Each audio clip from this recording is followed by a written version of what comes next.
Salut à tous, c'est Varn et aujourd'hui on se retrouve pour un nouveau guide d'achat d'un PC à moins de 500 € cette fois-ci. On part du côté de chez AMD avec le Ryzen 5 3600, un bon processeur encore aujourd'hui même si c'est un peu vieux, que ce soit en bureautique ou en gaming, c'est un processeur à 6 cœurs donc vraiment c'est un bon processeur. Couplé à ça on va mettre la carte mère MSI B450M, une bonne carte mère encore aujourd'hui et pour le prix c'est vraiment intéressant car si par la suite vous voulez upgrade votre PC vous pourrez changer de processeur et mettre par exemple un Ryzen 5 5600 même si les performances ne sont pas forcément flagrantes. Pour le boîtier cette fois-ci on part sur l'Aerocool CS107, voilà donc c'est un bon boîtier moyenne tour, voilà donc il a deux ventilateurs en façade et un à l'arrière, donc c'est pour ça qu'on a fait ce choix, surtout à 47 €, c'est vraiment pas cher. Pour le stockage, on va faire un peu de concession pour arriver aux 500 €, du coup c'est malheureusement un SSD qui fait que 240 Go, donc si vous jouez à Minecraft, Valorant, League of Legends, Overwatch, tous ces jeux qui sont pas très gros, ça devrait aller, mais vous serez quand même assez rattrapé pour le stockage. Mais c'est déjà une bonne base pour commencer, surtout à ce prix là, on est obligé de faire des concessions. Pour l'alimentation, on part du côté de chez Corsair avec une alimentation en 80 pouces bronze, voilà, à 50 €, 550 watts, ça fait largement le taf. En ce qui concerne la carte graphique, c'est là où on va faire des concessions. Alors pour arriver aux 500 €, je vais vous conseiller d'acheter la carte graphique sur le bon coin.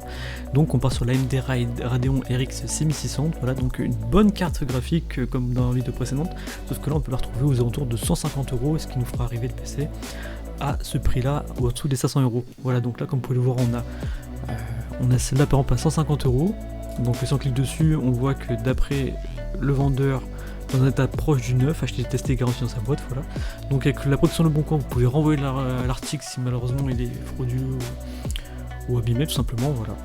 Je peux également vous conseiller la 3050 de chez Nvidia cette fois, donc voilà autour de 140, 130 €, 160 € maximum, c'est une bonne carte graphique aussi pour ce prix là, surtout qu'elle possède le DLSS 2.0 qui marche très bien, et aussi le FSR qui est la technologie de chez AMD qui marche sur quasiment toutes les cartes graphiques, donc ça c'est vraiment plutôt cool. Bien sûr, si vous voulez acheter en neuf parce que vous n'avez pas confiance, il faudra passer par Amazon, Cdiscount, Rue du Commerce et le DLC pour acheter la RX 6600, mais le prix augmenté. Il faut savoir quand même que pendant le Black Friday dernier ou même en début d'année, on avait la carte autour de 170 € à 200 € en moyenne en fonction des modèles. Elle a quand même un peu remonté à 220 € pardon, mais ça reste quand même correct.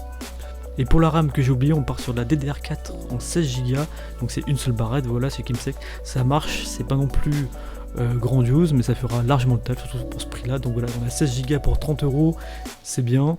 C'est une celle 18, du coup il y aura un petit temps de latence quand même sur la RAM, ce n'est pas la meilleure, mais pour 500 € on est obligé de faire des concessions. Voilà, c'est la fin de la vidéo, n'hésitez pas à vous abonner si ça vous a plu. Je referai d'autres guides d'achat, mais également je parlerai un peu plus de tech, que ce soit du côté par exemple des problèmes de chez Boeing, ou simplement des voitures électriques, tout ça, ou même des téléphones, ou d'ordinateurs, ou de consoles. Je ferai un peu le tour de la tech, parce que c'est vraiment un univers que j'aime beaucoup. Donc n'hésitez pas à vous abonner si ça vous intéresse et que vous voulez me soutenir.